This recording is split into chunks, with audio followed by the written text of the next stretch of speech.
Hey everybody, welcome back to the Pursuing Excellence podcast. I'm your host, Jay Gay, and today on the podcast, I have Coach Marcus Brown, head football coach at Eagles Landing High School. Coach, how are you doing tonight?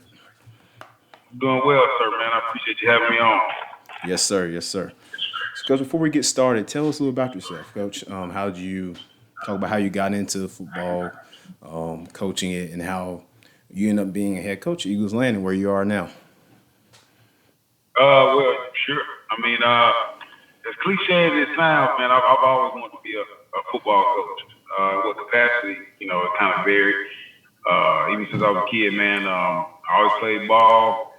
Had dreams, of course, like every kid, to go, play collegiately, which I did, and also go on to play NFL, hopefully. But that's just not what God had in store for me. However, all that ended with the hopes of becoming a head football coach one day. So I just thought that might have been an easier route.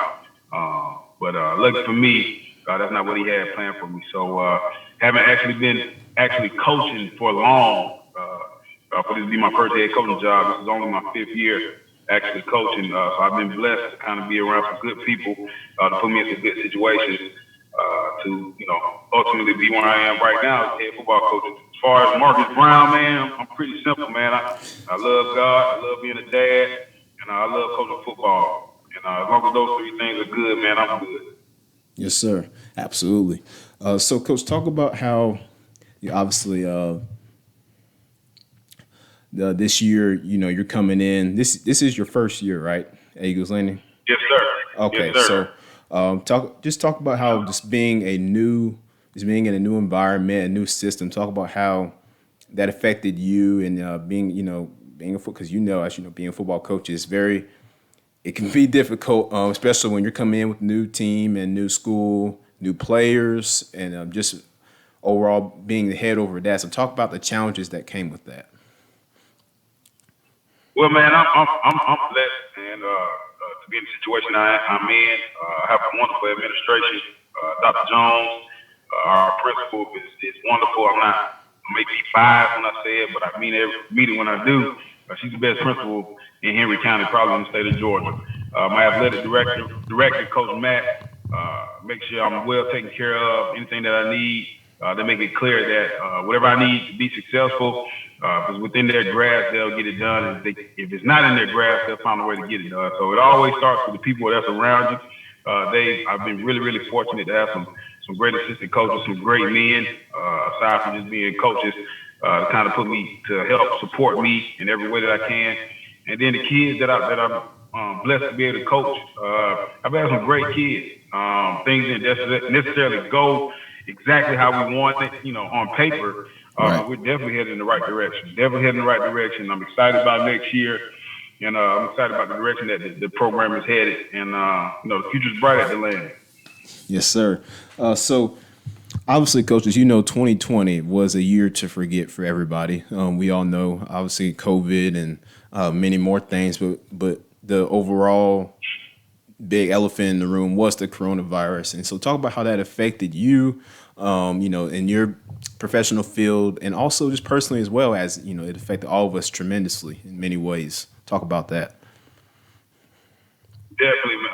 Coronavirus, COVID-19 has really, really changed everyone's perspective on what normal is, right? Yeah. My condolences and my prayers definitely go out to all those that were seriously affected. I think everybody was affected in some way, some worse than others. But as far as football-wise, it was more one of those kind of things, kind of like in the game, just adjusting to the adjustment. Right. Things change, but that doesn't mean time stops. Things keep going. So we were fortunate enough to play some football in Gwinnett County last year. They did a good job as far as making sure that we were, pretty much up to date on all the protocols, make sure we had everything that we need to keep the kids and the coaches safe. So that was definitely fortunate to be, in a county that took it seriously as that. But they wanted us to play football. I think that's what it all started with. So they made sure we were in the best situation. If anything, COVID-19 allowed us to be more creative. All right. Right. Be more creative. Be more open-minded.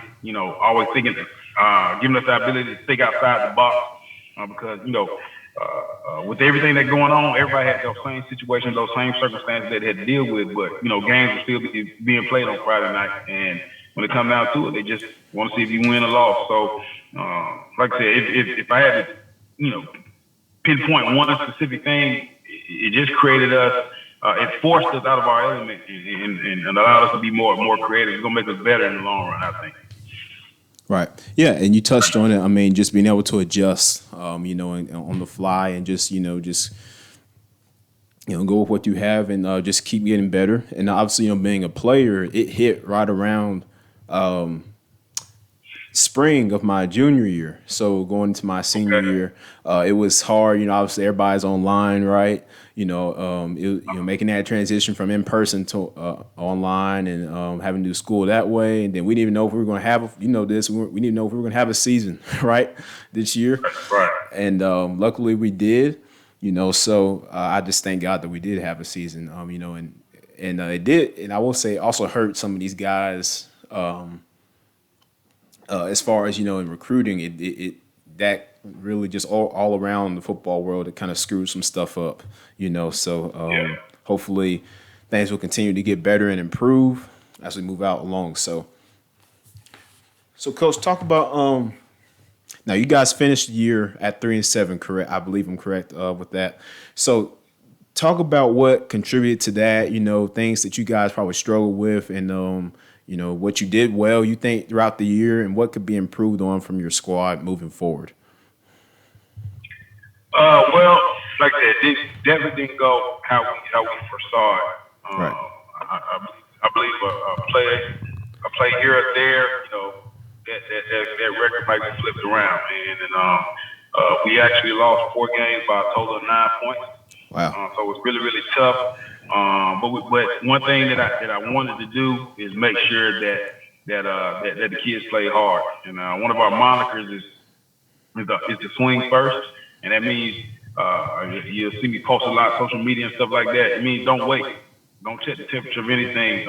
In anything that you do, whether it be football, any portion of life, man, give it your all that first time, because you don't know when that chance may be taken away. And then also another moniker that you'll see me post a lot is called 21 up, 21 down. And it's really an attitude, a mantra, a mentality that I like to that I hope to profess on my kids and kind of model for them and through my behavior. And it's pretty much football wise. If somebody came to see us play, they couldn't tell if we was up 21 points or down 21 points. We just ball out that ball. You know what I mean? Yeah. So not looking at the scoreboard. Not taking anything for granted. We goes back. We're talking about swinging first, and I think my kids did that. They played hard. Now, I think the biggest issue was, establishing that culture. I think we're a program that had won 4 games in 3 years before I got there. Winning wasn't normal for them. So a lot of times they were just happy to be in games, man. And so now we're looking to take that next step and not only thinking that we can win, expecting to win when we go into games. And that's all about how we prepare. So we've already started the weight program. Coach Williamson, my strength and conditioning coach, has pretty much dove all the way in, trying to develop a program that helps our kids get bigger, stronger, and faster. And that's been the distinct difference in a lot of teams that we played. They had established weight programs. And you can see the difference in between our kids and theirs. So we're really investing in that this offseason. We've already started.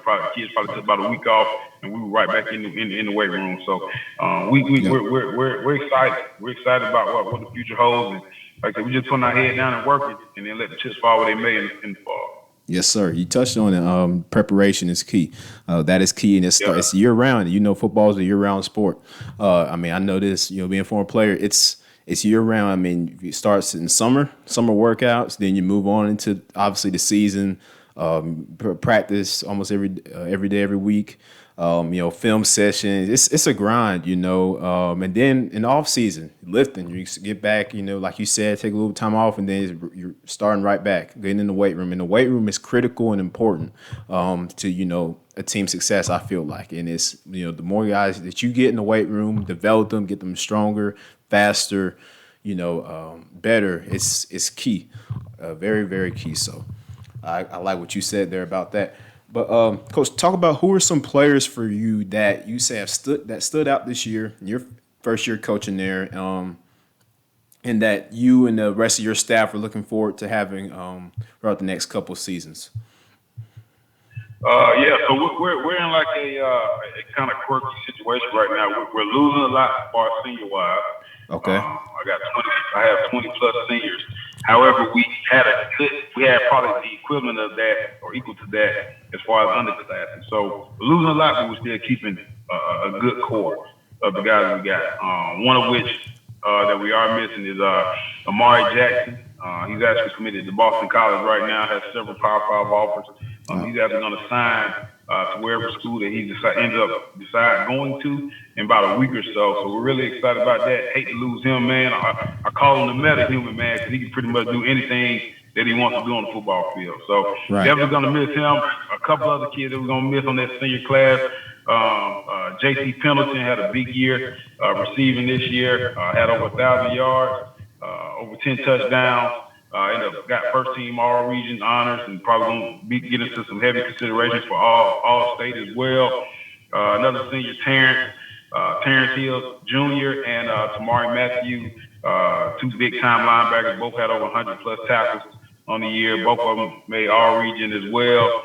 But we do have some gems coming back. The most important position on the field is the quarterback position. So we're fortunate enough to have our quarterback, Shahi Brown, Shahi Brown. First team all region at quarterback. About over 2,000 yards passing, 20 plus touchdowns, and has had a few touchdowns rushing as well. So he's really devoted himself to the weight room. He's really bought in with what we're doing at the program and kind of taking that next step as that leader. We had some bumps and bruises last year with him, growing pains I like to call them, because it was really his first year starting varsity. But I'm thankful for him. I'm excited about the maturation process that he's going on. We also have another kid, Quentin Thomas, big time receiver, coming back as well. So those two probably be the best duo in the state of Georgia. He had he was just shy of 1,000 yards as well. Had 10 plus touchdowns as well. And also he has actually several Power 5 offers right now. 4 or 5 SEC schools, so his buzz is going to grow as the off season progresses into the spring. So really excited about him, and we got a pretty good nucleus. Got a lot of young guys that got to really just take the next step. And like I said, we're excited. We're excited, man. But it all goes to that preparation thing we just talked about. Putting that work in now when no one's looking, and putting it on the show next fall in 2022. Absolutely.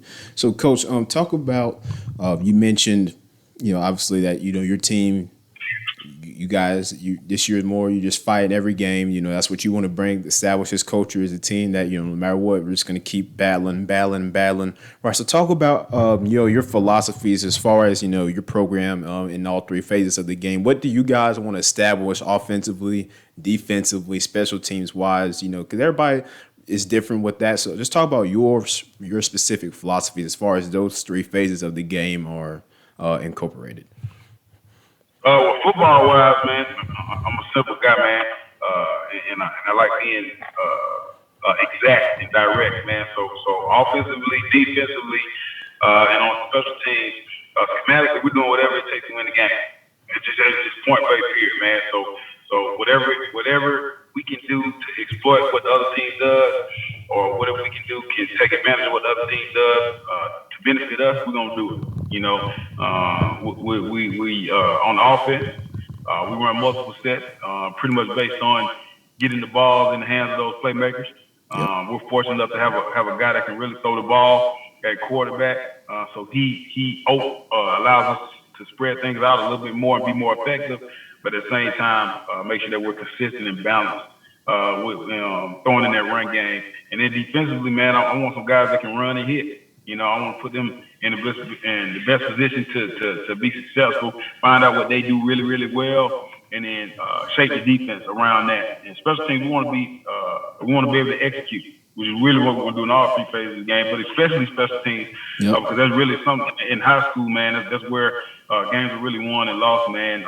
With the time thing, we don't have a lot of time or the resources to effectively coach special teams sometimes. So I like to take pride in making sure that those areas of the game are taken care of, because like I said, it gives us that competitive edge. And I think this year we definitely could have done better. And it showed at some certain points. So that's definitely something we're going to work on as a coaching staff to make sure we shore up those holes that we had last year, so it doesn't bite us in 2022. Yeah, and Coach, like you said, special teams. Yeah, I don't think people realize that is one of the, if not the most important phase of a game, because like you say, it can lose or win your game, and it can really change the whole momentum of a game. You kick the ball off, and the other team's best athlete gets the ball in his hands. You're not getting them down, right? So you can't, certain things like that. You just have to be careful with, because obviously, like you said, it's where the game is won and where it can be lost. So I think something that people, don't really understand how important it is. And also, in the trenches, that's also where the game is won and lost. Being physical on offensive line and defensive line, just getting that push of just wearing teams down, just, being physical. That's how football is. That's how a football game is won. And I'm a guy that likes the physical type of football. Just running down your throat, right? Just being physical. But Coach. But overall, how just moving forward, like you said, this was your first year. So what are some things that you learned at being a head coach for the first time that you can be better at moving forward in the coming years? Man, somebody asked me, what is it like being a head coach? And I told them I would the best analogy that I can give you is like walking through hell with gasoline draws on, smiling while it's going on, man. Because like you enjoy. Because I love every little bit of everything that comes with it.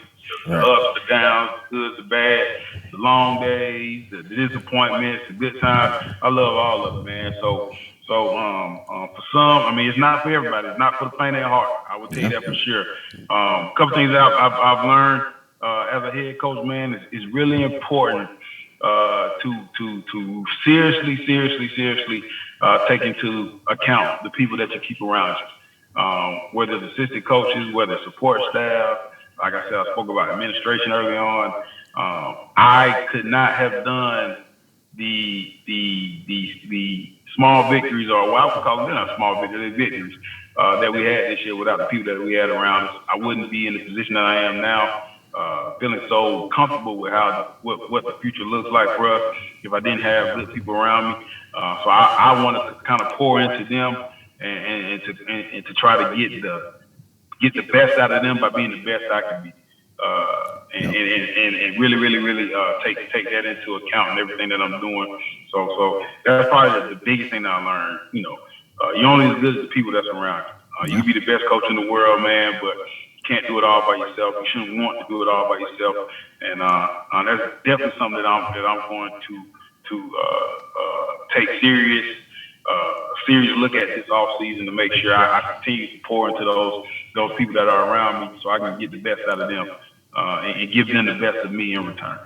Yeah, yes, sir. So, yeah, Coach, like you said, I think that applies to life in general, and not just from the football aspect, but life. Who you surround yourself with can really change how your life goes. I think it's important to surround yourself with good people because they can help you, and you can help them. It's it's just networking, and like you said, just being around those who love and support you, and how you can also support and love them as well. So I think that's something that can be applied to any phase in life. So I like what you said there about that.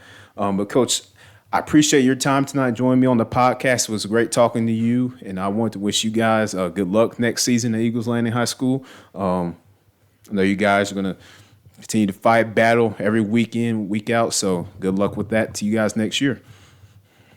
Yes, sir. Jada, man, you keep doing what you're doing, man. I love the platform, love the content you're putting out, man. So anytime you want to have the old ball coach on there, man, give me a call, man. I love to hop on and talk a little with you. Yes, sir. Thank you for your time. All right, man. Have a good one. You too.